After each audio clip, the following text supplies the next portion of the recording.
नहमदुहु व नुसल्ली व नुसल्लिमु अला रसूलिहिल करीम अम्मा बाद फ़अऊज़ु बिल्लाहि मिनश शैतानिर रजीम बिस्मिल्लाहिर रहमानिर रहीम। हर तरह जी वाखाण उन क़ादिर मुतलक़, उन करीम, उन रहीम, उन जब्बार व क़हार, उन बादशाह बेमिसाल करीम रब जल्ल जलालहू जे लाइ जेको इबादत जो अकेलो लाइक़ आहे, जंहिं हिन काइनात खे वजूद अता फ़रमायो, जंहिं पंहिंजी कुदरत कामिला सां हिन काइनात खे पंहिंजी मर्ज़ी मुताबिक़ हलाए रहियो आहे। मगर अल्लाह तबारक व तआला जल्ल जलालहू बेशक उन जी कुन जी मोहताज आहे समूरी काइनात। उन काइनात खे पंहिंजी हिकिड़ी कुन सां पैदा फ़रमायो। पर लखें करोड़ें दुरूद सलाम असांजे आका व मौला मकी मदनी मुस्तफ़ा अलैहि तहियतो सना सल्लल्लाहु अलैहि वसल्लम, जेके अल्लाह पाक जा आख़िरी नबी ऐं तमामु नबीन जा सरदार आहिनि। मूं गुफ़्तगू इहा कई पए त अल्लाह तबारक व तआला पंहिंजी कुदरत सां हिन समूरी काइनात खे पाण हलाए रहियो आहे। कीअं थो हलाए पियो, इहो इंसान जो मैटर न आहे, हू करीम रब जो मसइलो आहे। कीअं थो हलाए पियो, उन जी कुदरत आहे। हुन पंहिंजे तमामु कमनि कारनि जे लाइ मुख़्तलिफ़ मख़लूक़ात खे तक़सीम कयो आहे, जंहिं मां सभ खां जेके अल्लाह तबारक व तआला जे कमनि में मसरूफ़ रहनि था, उहे मख़सूस मख़लूक आहे, ख़ासि मख़लूक आहे फ़िरिश्ता, मलाइक अरबी में चऊं था। इहे अल्लाह तबारक व तआला जी अहिड़ी मख़लूक आहिनि जेके अल्लाह तबारक व तआला जी हर वक़्तु फ़र्मा बरदारी में आहिनि, कॾहिं बि नाफ़रमानी नथा कनि, छो त नबी ऐं फ़िरिश्ता मासूम हुजनि था। को बि गुनाह इन्हनि खां मुमकिन ई न आहे, नामुमकिन आहे। तंहिंजे करे उहे फ़िरिश्ता कहिड़ा आहिनि, छा कंदा आहिनि, कीअं कंदा आहिनि, कहिड़ियूं ड्यूटियूं आहिनि उनजूं, उनजो तारुफ़ छा आहे, उनजो क़िस्म छा आहे, उहे कहिड़ी कहिड़ी जाइ ते कहिड़े कहिड़े कम में रुधल आहिनि, इहा अल्लाह तबारक व तआला जी कुदरत आहे। अॼु असां इन इहे टॉपिक ते ॻाल्हाईंदासूं, छो त असांजे ईमान मुफ़सल में आमनतु बिल्लाहि, अल्लाह ताला ते ईमान आणणु, उन खां पोइ ॿियो जेको जुज़ आहे न व मलाइकतहू, त अल्लाह तबारक व तआला जे मलाइकनि ते बि ईमान आणणु मुस्लमाननि लाइ ज़रूरी आहे। कहिड़ो ईमान आणणु घुरिजे, फ़रिश्ता मलाइका हूंदा छा आहिनि, कीअं हूंदा आहिनि, इहा समूरी डिटेल इंशाअल्लाह तबारक व तआला अॼु जे प्रोग्राम में असां आॾो पेश करण जी कोशिशि कंदासूं। सो तमामु नाज़रीन व सामाईन, तव्हां सभु जसलहणा, तव्हां सभु जूं महिरबानियूं, असांजो प्रोग्राम ॾिसो था। ऐं जो मेज़बान अबुल हसन अब्दुल ख़ालिक़ क़ादरी। ऐं अॼु असांखे हिन प्रोग्राम में जन मोहतरम महिमाननि जॉइन कयो आहे, उनजो तारुफ़ करायां, उन खां पोइ बक़ाया प्रोग्राम जो सिलसिलो इंशाअल्लाह तबारक व तआला शुरू कंदासूं। अॼु असांखे इन इहे फ़रिश्तनि जे मौज़ू ते जंहिं आलिम दीन सिंध जे हिकु बहितरीन आलिम दीन जॉइन कयो आहे, अल्लामा बरकतुल्लाह खोसो साहब, खे नओं भलीकार चवां थो। अस्सलाम वालेकुम। वालेकुम अस्सलाम। तव्हांजी महिरबानी सही, तव्हां तशरीफ़ वठी आया। अॼोके हिन प्रोग्राम में जंहिं सुठे नातख़्वान भलो आवाज़ रखनि था पिया, तव्हां ॿुधंदो यकीनन तव्हांखे मज़ो ईंदो। जी हा, असां वटि अॼोके हिन प्रोग्राम में जंहिं भले नातख़्वान टाइम ॾिनो आहे, मोहम्मद जहान ज़ेब जोखियो साहब। अस्सलाम वालेकुम। वालेकुम अस्सलाम। तव्हांजी महिरबानी, तव्हां तशरीफ़ वठी आया। इंशाअल्लाह तबारक व तआला तव्हां कलाम ॿुधंदासूं। मोहतरम नाज़रीन, अॼोको बहितरीन टॉपिक आहे, मिस न कजो, ज़रूरु ॾिसो। इंशाअल्लाह तबारक व तआला तव्हांखे खोड़ सारो इल्मु मिलंदो त फ़रिश्तो हूंदो छा आहे, छा कमकार हूंदा आहिनि। असां पंहिंजे प्रोग्राम जी हस्बे रिवायत शुरूआत अल्लाह तबारक व तआला जी हम्द सां कंदासूं।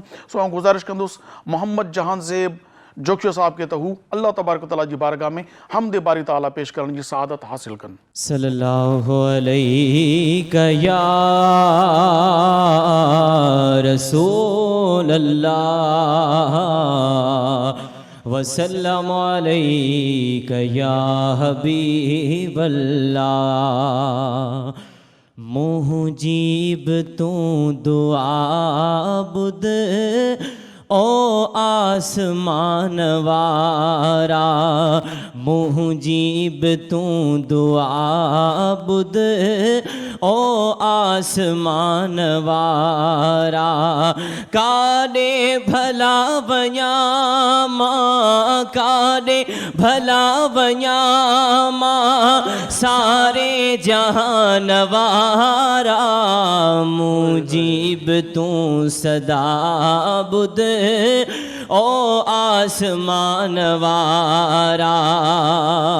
तो खां सवागे कोई नाहे रयो सहारो, विच सीर में आकश्ती ऐं डोर आ किनारो तो खां सवाहे कोही नाहे रयो सहारो विच सीर में आकश्ती ऐं डोर आ किनारो कर पार मुहिंजा परवर कर पार मुहिंजा परवर शायान शान वारा मुजीब तू दुआ बुद ओ आसमान वारा मुजीब तू दुआ बुद ओ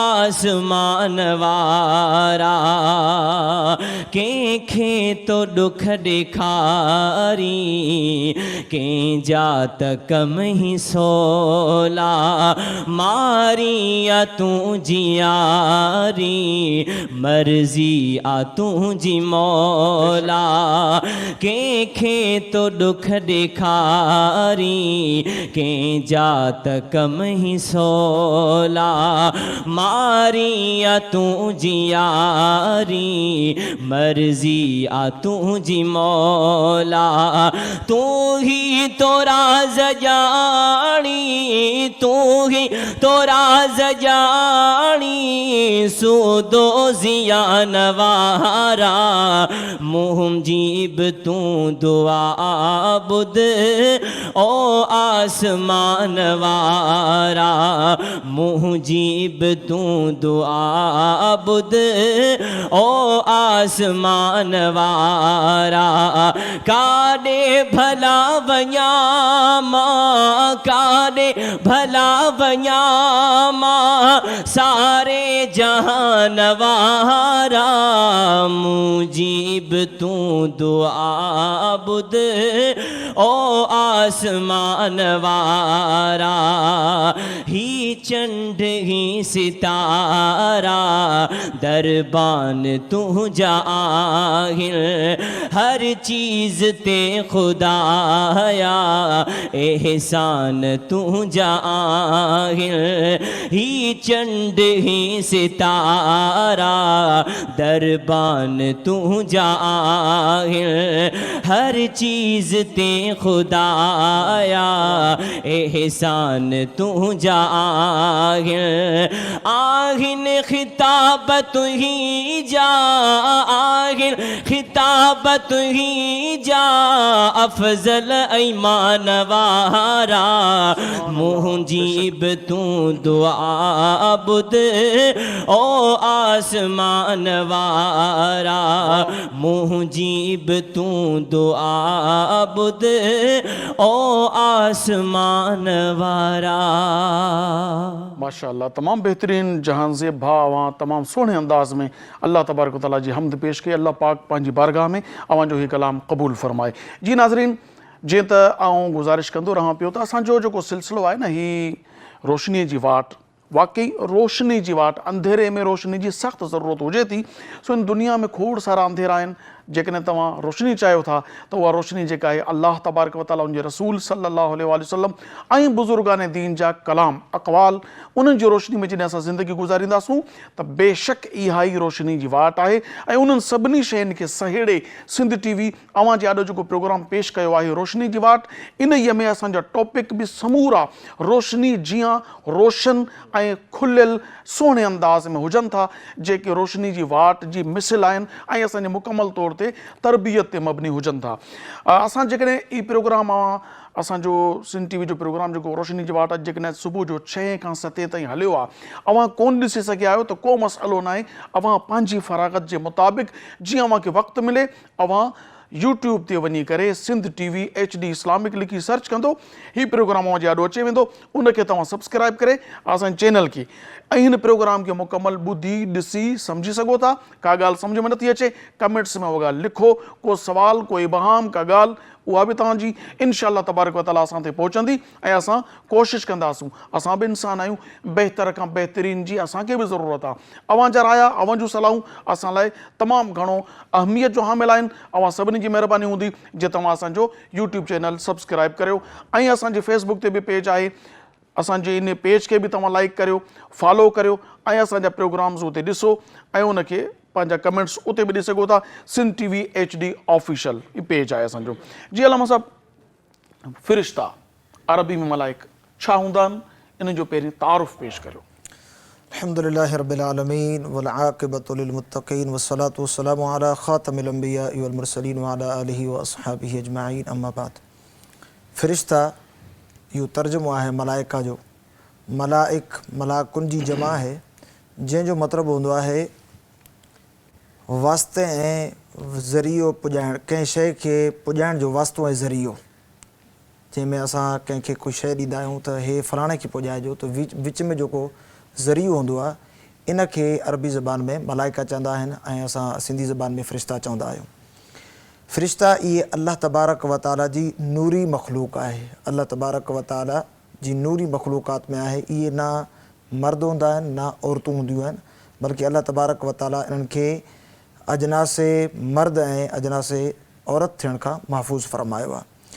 ऐं इहे फ़रिश्ता उहे हूंदा आहिनि। इतलाक़ इन्हनि ते मर्द जो थींदो, औरत जो गुफ़्तगू में गुफ्तगू में उहा त सियाको सबाक जे एतबार सां बि बाज़ औक़ात किथे मुअनस जे एतबार सां बि ॻाल्हि ॿोल थी वेंदी आहे ऐं किथे किथे वधी मुज़क्कर जे एतबार सां, उहो सियाको ऐं सबाक जे एतबार सां असां उनजे मथां लागू करे सघूं था। हूअं अक़ीद ऐं नज़रिये जे एतबार सां इहो आहे त न मर्द हूंदा आहिनि न औरतूं हूंदा आहिनि, बल्कि अल्लाह ताला जी नूरी मख़लूक आहे। ऐं अल्लाह तबारक व तआला इन मख़लूक खे पैदा फ़रमायो ऐं उनजो बि मक़सदु पंहिंजी इबादत ऐं बंदगी आहे। इन लाइ क़ुरान करीम फ़ुरक़ान हमीद में अल्लाह तबारक व तआला फ़रमायो बल इबाद मुकरमून, कि अल्लाह तबारक व तआला जा मुकर्रम तरीन बना आहिनि जेके उनजी इबादत कंदा आहिनि। मुकर्रम जी माना छा आहे? मुकर्रम यानी इज़्ज़त वारा, अल्लाह एहतराम वारा, इज़्ज़त जे लाइक़।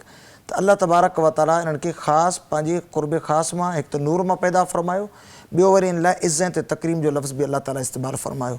ऐं अॻिते अल्लाह ताला ने इहा आयत मुबारक जी अॻिते ई फ़रमायो युसब्बिहून अल-लैल वन-नहार ला यफ़्तुरून।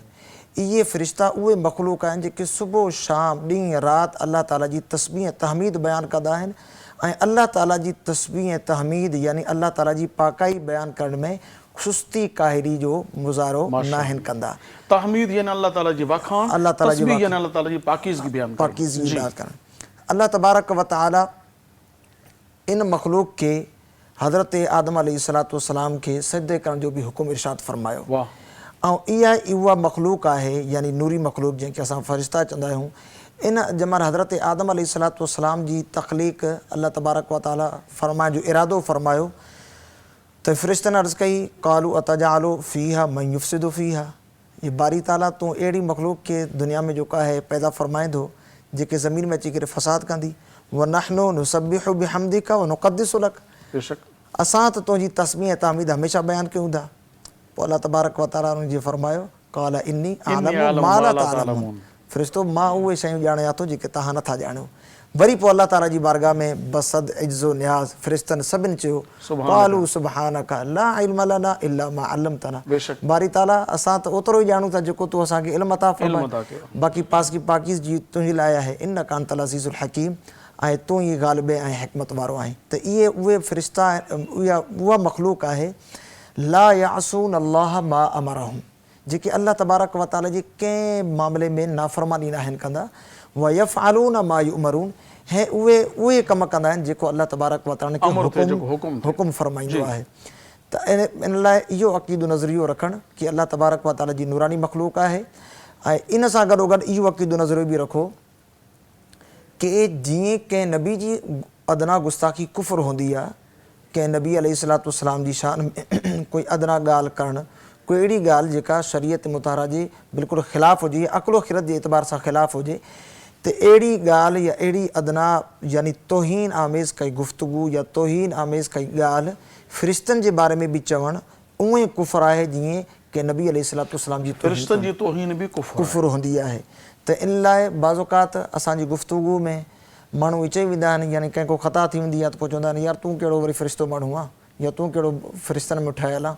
त या इहो मतिलबु कंहिंखे कोई ईंदो कंहिंजे लाइ मुसीबत बणियल हूंदो या जंहिंखां तकलीफ़ हूंदी या जंहिंखां भउ हूंदो, यार हिते इज़राइल अचे हे इज़राइल अचे थो, त माअज़ल्ला अहिड़े तरीक़े सां कंहिं फ़रिश्ते जो नालो रखी करे या फ़रिश्ते जे बारे में कोई अहिड़ी अदना ॻाल्हि करणु जेका गुस्ताखी जे ज़ुमरे में अचे थी, अहिड़ी ॻाल्हि करण जी शरीयत शराने इजाज़त न आहे। ऐं इहो अगरि कोई कंदो त माअज़ल्ला थी सघे थो उहो कुफ़र में वञी करे पवे। त अहिड़े एतबार सां असां गुफ़्तगू खे हितां ई जारी रखंदासूं। नंढड़ो नाज़रीन, हींअर नंढड़ो कमर्शियल ब्रेक आहे, इहा साही वठूं था पिया। मां ॾिसंदा रहो सिंध टीवी जो प्रोग्राम रोशनी जी वाट।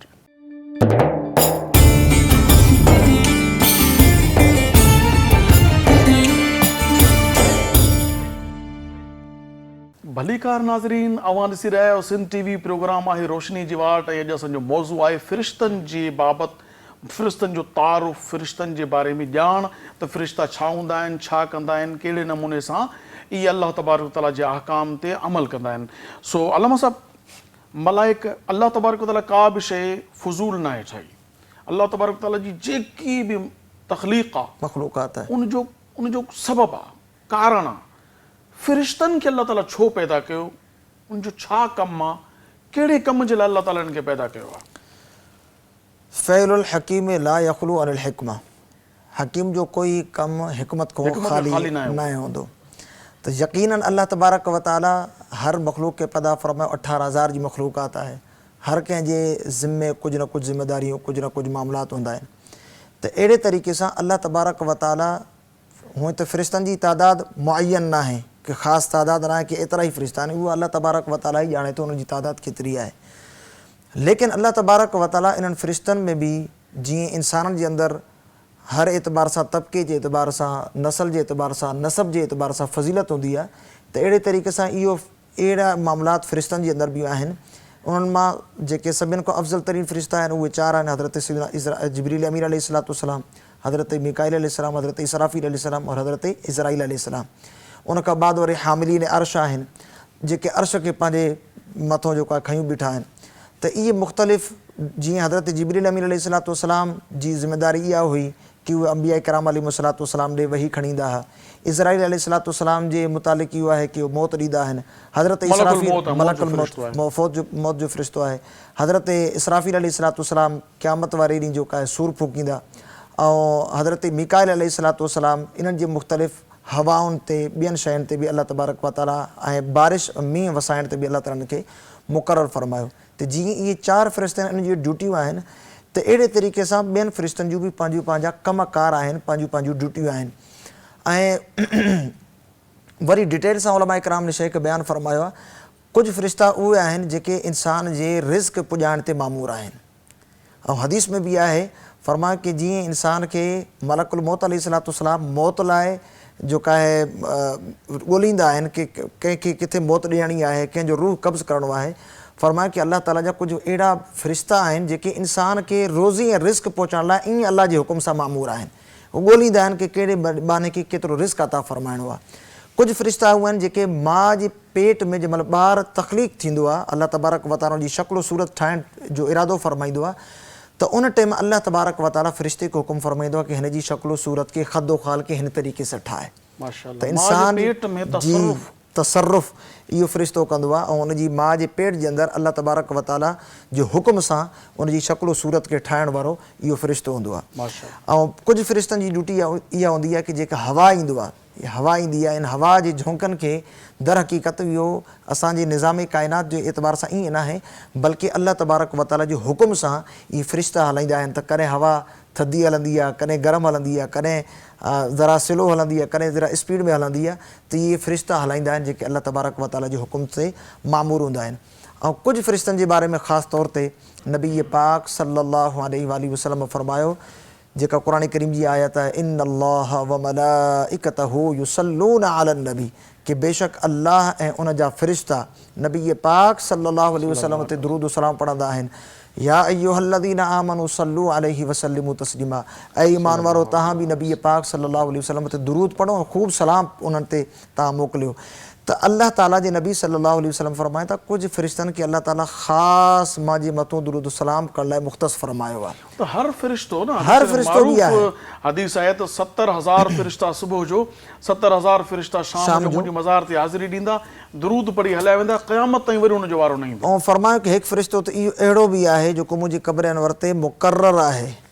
हिकु फ़रिश्तो अहिड़ो बि आहे जेको मुंहिंजी क़ब्र अनवर ते जी जेको मुंहिंजी क़ब्र अनवर ते मुक़ररु आहे। उनजी ड्यूटी आहे मुंहिंजे उम्मतनि मां जेको बि जंहिं बि ज़मीन जे जहिड़े ख़िते मां बि मां जे मथां दुरूद सलाम पढ़ंदो आहे, उन फ़रिश्ते खे अल्लाह ताला एतिरी ताक़त अता फ़रमाई आहे जो जी वो फ़रिश्तो उन उम्मती जे दुरूद खे ॿुधंदो आहे। कहिड़े मुल्क जे, कहिड़े सूबे जे, कहिड़े शहर जी, कहिड़ी घिटीअ जे, कहिड़े घर जी, कहिड़ी कुंड मां, वॾी आवाज़ में, नंढे आवाज़ में, मर्द औरत, नंढे वॾे ॿार,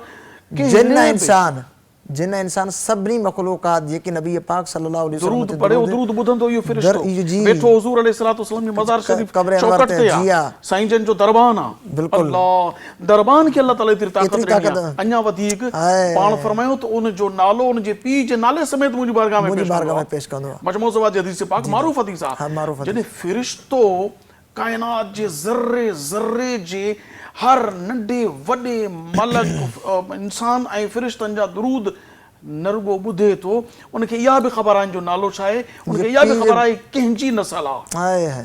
फ़रिश्ते खे दरबान खे ख़बर आहे, नबियनि जे सरदार खे ख़बर सल्लल्लाहु अलैहि वसल्लम।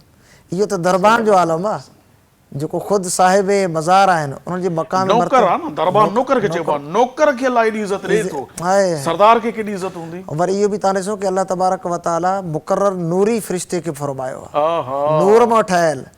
इन लाइ नबी पाक सल्लल्लाहु अलैहि वसल्लम हज़रत जाबिर खे फरमायो, या जाबिर इन्न अल्लाह क़द ख़लक़ा कुल्ल शै नूर नबीक मिन नूरिही सल्लल्लाहु अलैहि वसल्लम। ऐं जाबिर अल्लाह ताला तुंहिंजे नबी जे नूर खे पंहिंजे नूर मंझां पैदा फरमायो, सभिनि खां पहिरीं।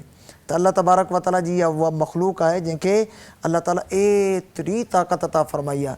जिब्रील अमीन अलैहिस्सलातु वस्सलाम जी ताक़त जे बारे में इहो आहे कि अगरि हिकिड़े हथ सां आहिनि पूरे काइनात खे खणी करे आसमान जी वटि खणी वञनि ऐं उनखे ॿीहर हीअं करे उछलाइनि त जिब्रील अमीन अलैहिस्सलातु वस्सलाम जे लाइ करणु इहो को मुश्किल न आहे, कोई मुश्किल न आहे कि इहा ताक़त अल्लाह तबारक व तआला फ़रिश्तनि खे अता फ़रमाए। त इहे फ़रिश्ता नबी पाक सल्लल्लाहु अलैहि वसल्लम जे मथां दुरूद सलाम ते बि जेको आहे मुक़ररु आहिनि।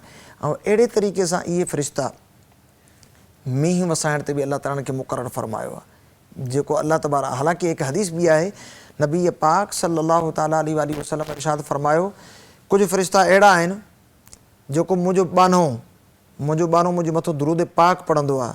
दुरूद पाक मां अल्लाह तबारक व तआला हिकु फ़रिश्ते खे पैदा फरमाईंदो आहे ऐं उन फ़रिश्ते जा एॾा वॾा पर आहिनि जो उन्हनि जो हिकु पर मशरिक़ में त ॿियो मग़रिब में। ऐं फरमायो कि उन खां बाद उहो समुंड जे अंदरि समुंड में गोताज़न थिए, उन खां बाद उहो पंहिंजे खंभनि जी उन में पंहिंजो पाण खे गोताज़न करे उन खां बाद लिखी करे पंहिंजे खंभनि खे छंडे ऐं उन जा पर पूरी काइनात में जेकी मख़लूक मौजूद आहे उन जे बराबर पर आहिनि। फरमाए कि अल्लाह तबारक व तआला उन आहे छंडींदो आहे पंहिंजे पर जे बराबर हिकिड़ो फ़रिश्तो पैदा थींदो आहे। वरी उहे फ़रिश्ता क़यामत ताईं उन दुरूद पाक पढ़ण वारे जे लाइ दुआए मग़फ़िरत कंदा रहंदा। अल्लाहु अकबर।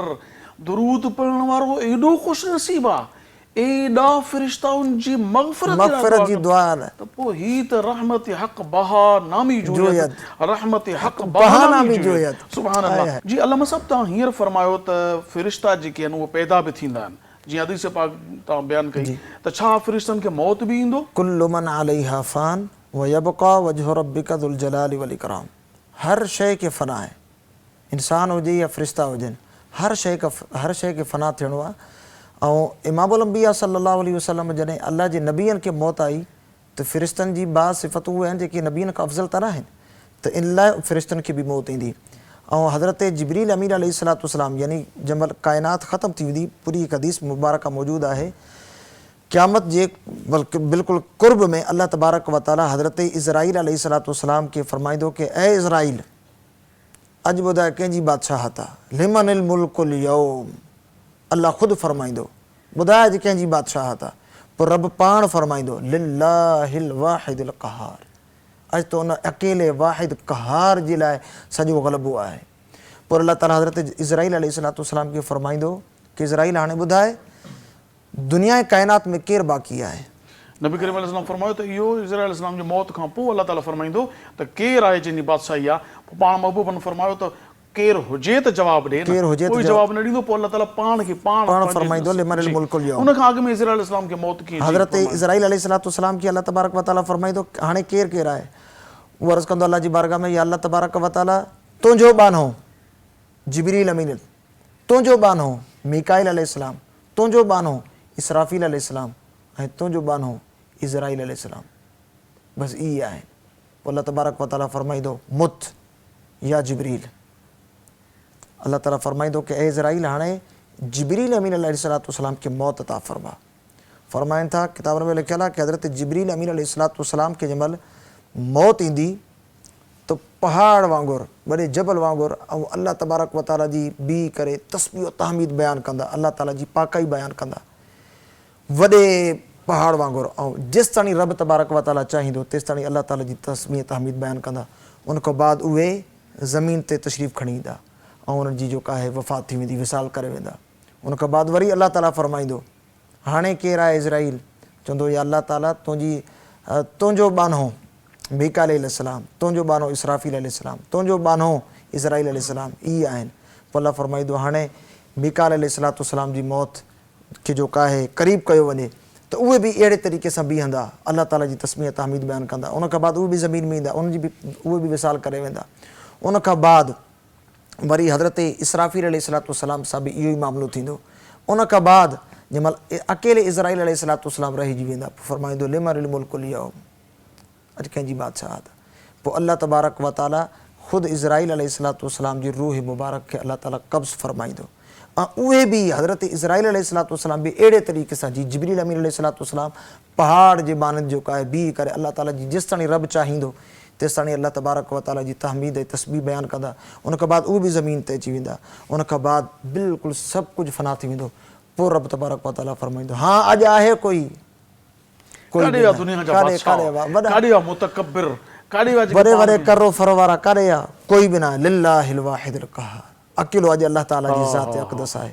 पोइ अलाह तबारक व तआला जेसि ताईं चाहींदो हीअ दुनिया काइनात ईअं फना रहंदी।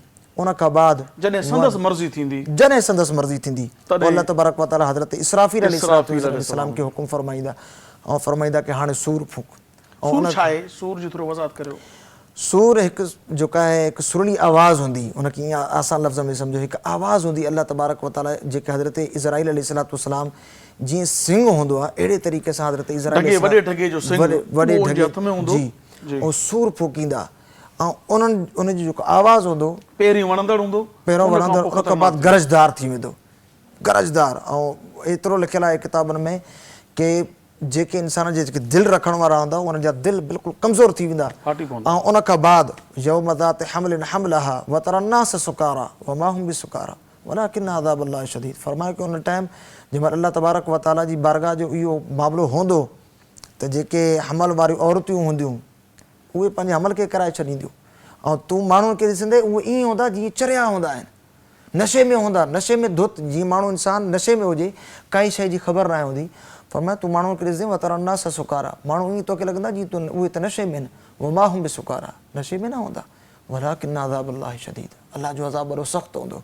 त अहिड़े तरीक़े सां अलाह तबारक व तआला पोइ जंहिं महिल चाहींदा हज़रत इसराफील अलैहिस्सलाम ॿीहर सूर फूकींदा, वरी इहा पूरी दुनिया ॿीहर तख़लीक़ थींदी। पोइ अलाह तबारक व तआला क़यामत खे बर्पा फरमाईंदो। त इहे जेके फ़रिश्ता आहिनि इन्हनि खे अलाह तबारक व तआला अहिड़े तरीक़े सां जॾहिं खां रब तबारक व तआला चाहियो इन मख़लूक़ खे पैदा फरमायो ऐं अलाह तबारक व तआला जी इहा मख़लूक़ हले थी पई ऐं क़यामत ताईं हलंदी ऐं क़यामत जो अहवाल बि तव्हांखे बयानु कयो। उन टाइम ताईं फ़रिश्ता पंहिंजी ड्यूटी ते क़यामत क़ाइमु थियण खां अॻु में सभु फना थी वेंदा। उन खां पोइ अलाह तबारक व तआला इसराफील अलैहिस्सलाम खे पैदा फरमाए उनखे हुकुम ॾींदो सूर फूक। जीअं इन जे सूर फूकण सां पूरा पहाड़ वग़ैरह सभु वण टिण ॿूटा इंसान सभु कुझु ख़तमु थी भॼी भुरी ज़मीन जी काइनात ख़तमु थी वेंदी, एॾी सिधी थी वेंदी जो हिकिड़े छेड़े ते सिरह जो दाणो रखिजे ॿिए छेड़े खां नज़र ईंदो, एॾी बुरी। उन खां पोइ ॿीहर इसराफील अलैहिस्सलाम जो सूर फूकींदा, सभु पंहिंजी पंहिंजी क़बरुनि मां वरी मैदान में छॾे वेंदा। जी इन पूरी गुफ़्तगू जो मतिलबु ख़ुलासो इहो आहे कि फ़रिश्ता पंहिंजी पंहिंजी ड्यूटियुनि ते मामूर आहिनि ऐं उहे दुनिया में बि हलनि था ऐं क़यामत जे क़ाइमु थियण खां पहिरियां ताईं अल्लाह तबारक व तआला जेसिताईं चाहींदो फ़रिश्ता पंहिंजी पंहिंजी ड्यूटियुनि ते सरअंजाम रहंदा। नाज़रीन, तमामु बहितरीन मौज़ू ऐं तमामु सुठो कलाम अल्लामा बरकतुल्लाह खोसो साहब करे रहिया आहिनि। माशाअल्लाह, मां जीअं मज़ो वठां पियो, यकीन आहे त तव्हां ॾिसंदड़ ऐं ॿुधंदड़ बि इन गुफ़्तगू खे ईअं ई इन मां लुत्फ़ अंदोज़ थींदा हूंदा, छो त जॾहिं गुफ़्तगू थिए न अल्लाह तबारक व तआला जे इन सिलसिले जी, हिन अल्लाह जी काइनात जी, अल्लाह पाक जे जेको निज़ाम आहे, कुदरत आहे, उन जी, त पोइ ॿुधण वारे खे मज़ो ॾाढो ईंदो आहे। हींअर वक़्तु थियो आहे हिकिड़े कमर्शियल ब्रेक जो। असां इजो था वापसि वरूं ऐं ॾिसंदा रहो सिंध टीवी जो प्रोग्राम आहे रोशनी जी वाट।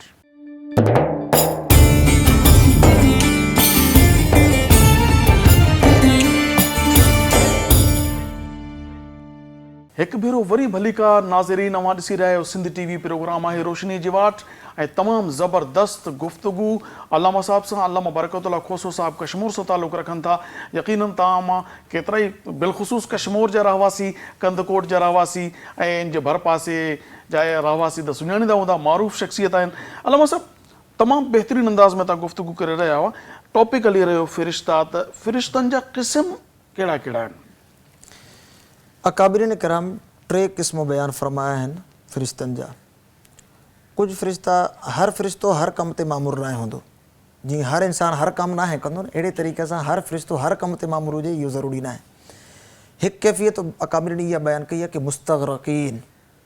मुस्तग़रक़ीन यानी उन्हनि जे मथां अल्लाह तबारक व तआला पंहिंजी ख़ासि तजल्ली फरमाई आहे, ख़ासि तजल्ली फरमाई आहे। उहा रब तबारक व तआला जी तजल्ली, उहो रब ॼाणे, ॾियण वारो ॼाणे, ऐं जंहिंखे मिलियो, जंहिंखे अता थियो आहे उहो ॼाणे। त अल्लाह तबारक व तआला जी बारगाह में कुझु फ़रिश्ता अहिड़ा आहिनि जेके मुस्तग़रक़ आहिनि, यानी रब तबारक व तआला उन्हनि जे मथां जेका तजल्ली ख़ासि फरमाई आहे उहे हमेशह उन में गुम आहिनि, उनखे इहा बि ख़बर न आहे कि उहे कहिड़ी कैफ़ियत में आहिनि। कुझु फ़रिश्ता अहिड़ा आहिनि जिनखे होश ई न आहे, कैफ़ियत पंहिंजी कैफ़ियत में ई न आहिनि, सही मदहोश आहिनि, मदहोश आहिनि कि उनखे कहिड़े कम जे लाइ ख़ासि नज़र करम सां मदहोश आहिनि। अच्छा, कैफ़ियत इहा। ॿी क़िस्म आहे जेका क़ुरान करीम फ़ुरक़ान हमीद में अल्लाह तबारक व तआला बयानु फरमाई, फल मुदब्बिरात अमरा। वाह, कि कुझु अल्लाह जा फ़रिश्ता अहिड़ा आहिनि जेके कमनि जी तदबीर ॿुधाईंदा आहिनि। वाह वाह वाह, कमनि जी तदबीर ॿुधाईंदा आहिनि।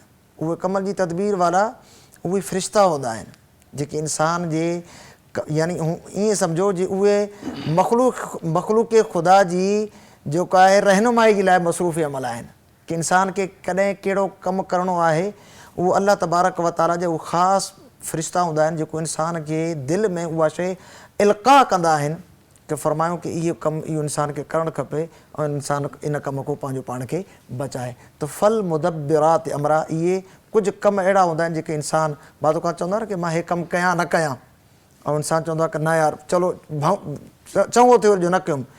उहो चङो थियो न कयुमि, उहो इंसान जो कमाल न हूंदो, उहो फ़रिश्ते जो कमाल हूंदो आहे जेको उन दिलि में तदबीर विझंदो आहे अल्लाह ताला जी अता सां कि इंसान उहो पंहिंजे उन कम खां बची वेंदो आहे। ॿी क़िस्म इहा आहे। टी क़िस्म इहा हूंदी आहे कि जेके अल्लाह तबारक व तआला जी हुकुम जा मुंतज़िर हूंदा आहिनि कि भई रब हाणे छा हुकुम फ़रमाए थो, असांखे उहो छा कमु करिणो आहे, बसि उहे अल्लाह तबारक व तआला जी हुकुम जा पाबंद हूंदा आहिनि।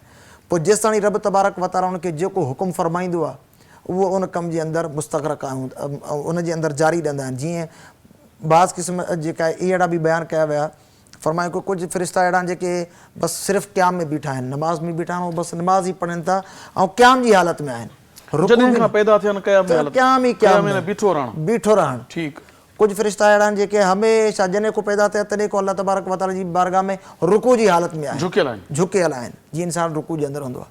ऐं कुझु फ़रिश्ता अहिड़ा आहिनि जेके अल्लाह तबारक व तआला जी जॾहिं उनखे पैदा फ़रमायो आहे तॾहिं खां वठी करे ऐं जेको आहे जेसि ताईं रब चाहींदो तेसि ताईं उहे सजदे में बि आहिनि, कि इहे कुझु अहिड़ा फ़रिश्ता बि आहिनि। त कुझु जेके जंहिंजे मथां अल्लाह ताला पंहिंजी ख़ासि तजल्ली फ़रमाई उहे त मुस्तग़रक़ पंहिंजी कैफ़ियत में न आहिनि हूंदा, कुझु इंसान जी फलाह बहबूद जे कमनि ते मामूर आहिनि, ऐं कुझु फ़रिश्ता अल्लाह तबारक व तआला जी हुकुम जा बसि मुंतज़िर हूंदा आहिनि कि रब हाणे छा हुकुम फ़रमाए थो ऐं मूंखे छा करिणो आहे। उहे फ़रिश्ता बसि अल्लाह तबारक व तआला जी हुकुम जा पाबंद हूंदा आहिनि।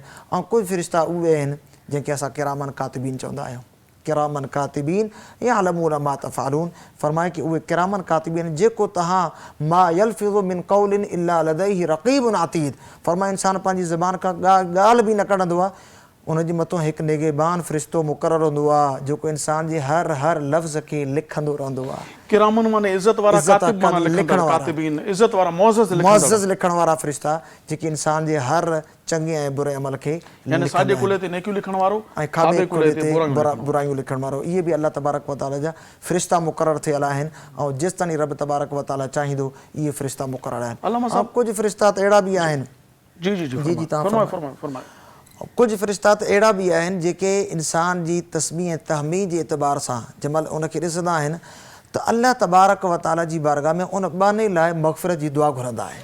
माशाअल्लाह। अल्लाह सां मां सुवालु आहे त हाणे इंसान खे जॾहिं जहन्नम में विधो वेंदो अल्लाह या जिन खे सज़ा ॾिनी वेंदी त जहन्नम में सज़ा ॾियण जे लाइ बि त फ़रिश्ता मौजूदु आहिनि जी। उते इंसान वेंदो त उनखे सज़ा आहे जी। फ़रिश्तो बि त जहन्नम में मौजूदु आहे, उनखे सज़ा अचे थी उहे फ़रिश्ता उहे उन क़िस्म सां तालुक़ रखनि था जेके अल्लाह तबारक व तआला जी बारगाह में अज़ाब ॾियण ते मामूर आहिनि। यानी उहे अज़ाब वारा न हूंदा।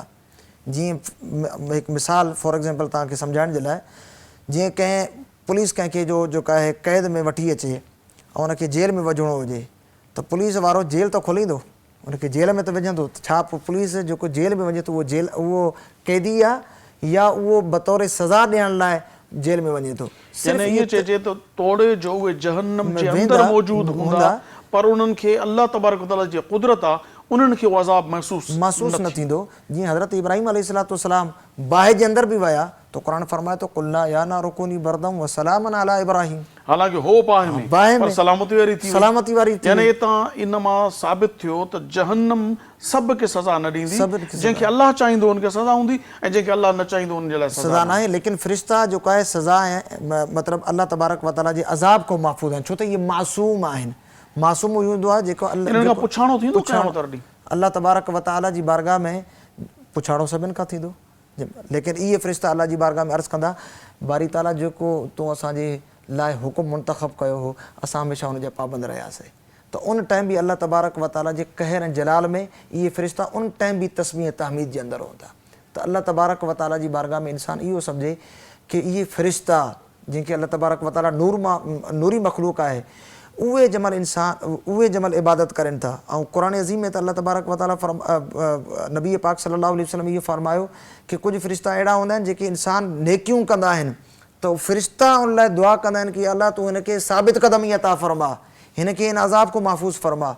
इंसान अगरि उहो पंहिंजो पाण खे बहितर करे त उहो इंसान फ़रिश्तनि खां बि अफ़ज़ल थी सघे थो।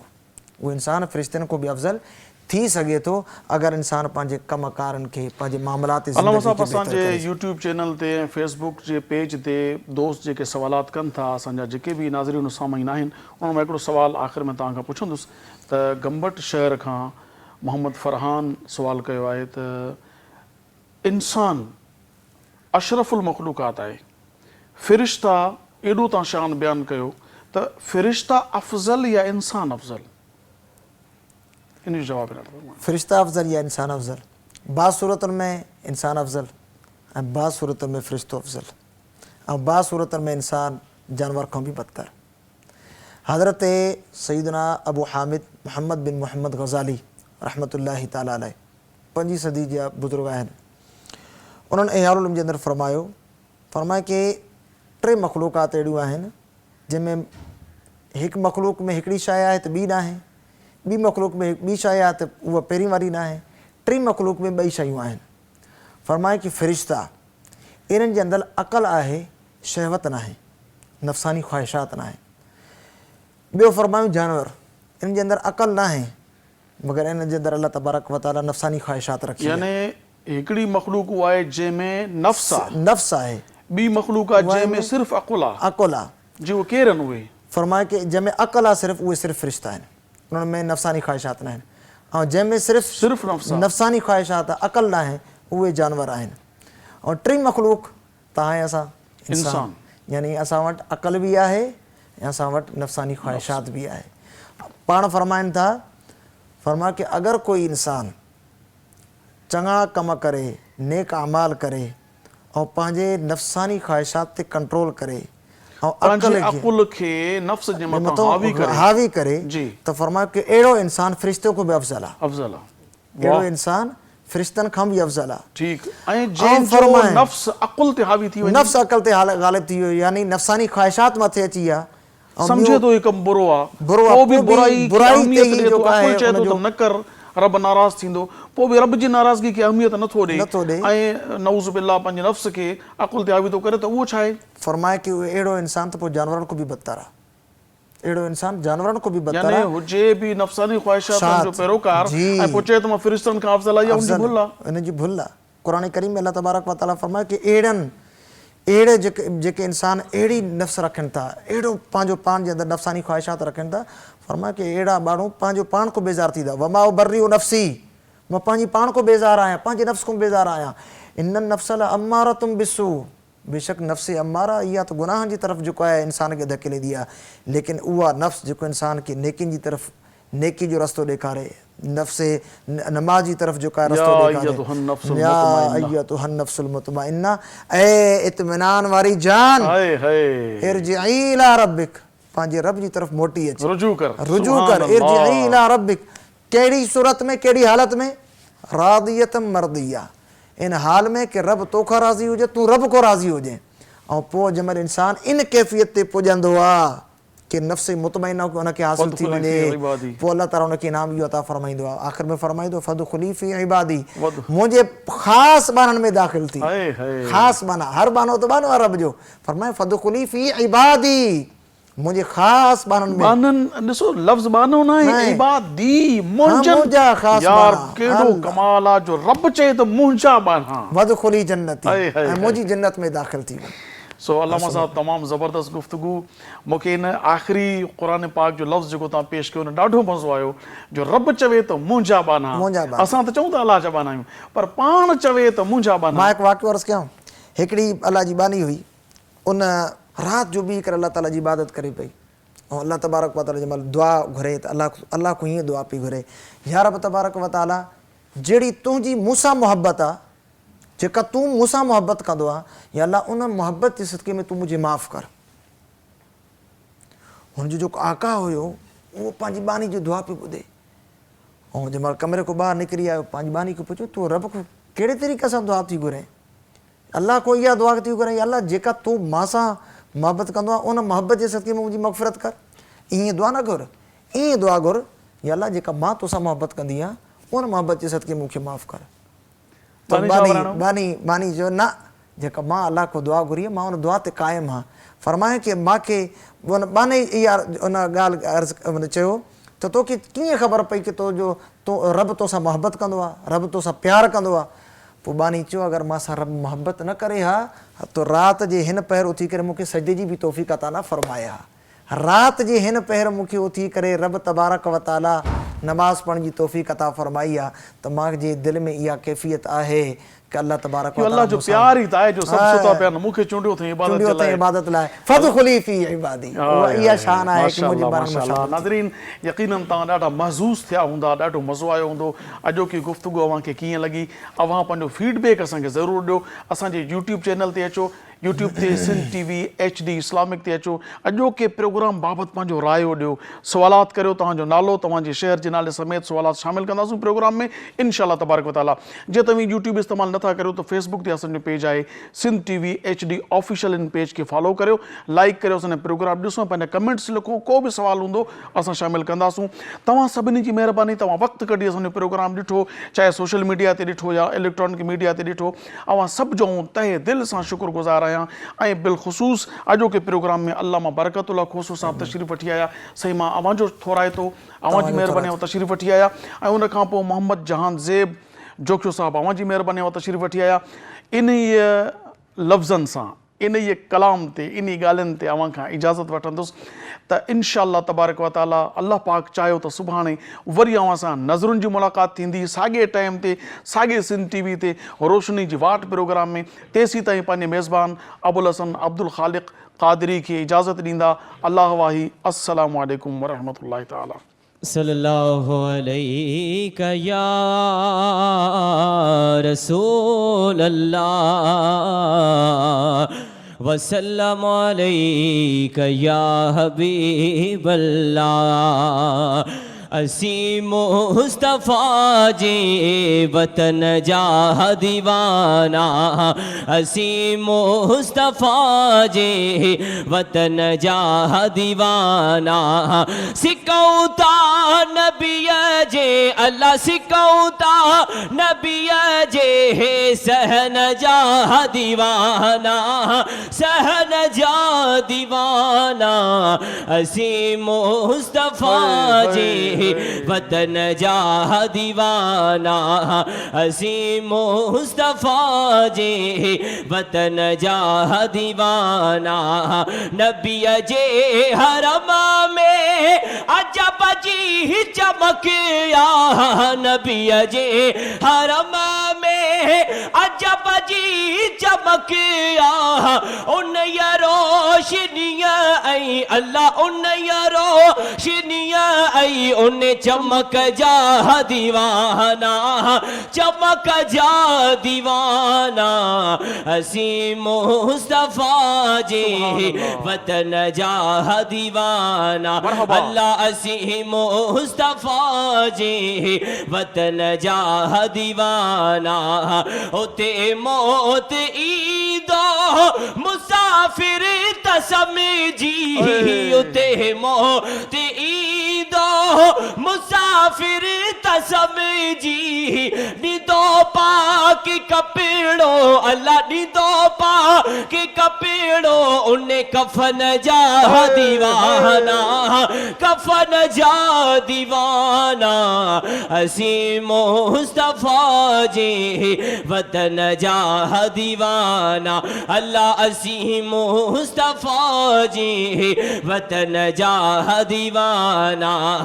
इस्माइल चाड्या शुक्रा जो आयूं इस्माइल चाड्या शुक्रा जो आयूं मोहम्मद मिठे जे अल्लाह मोहम्मद मिठे जे बचन जा दीवाना बचन जा दीवाना हसी मुस्तफ़ा जे वतन जा दीवाना आई सबई मुल्क गोरिया मदीने ज शहर ता सबई मुल्क गोरिया मदीने ज शहर ता नायू शाम युरतल अल्लाह नायू शाम युरतल यमन जा दीवाना यमन जा दीवाना असी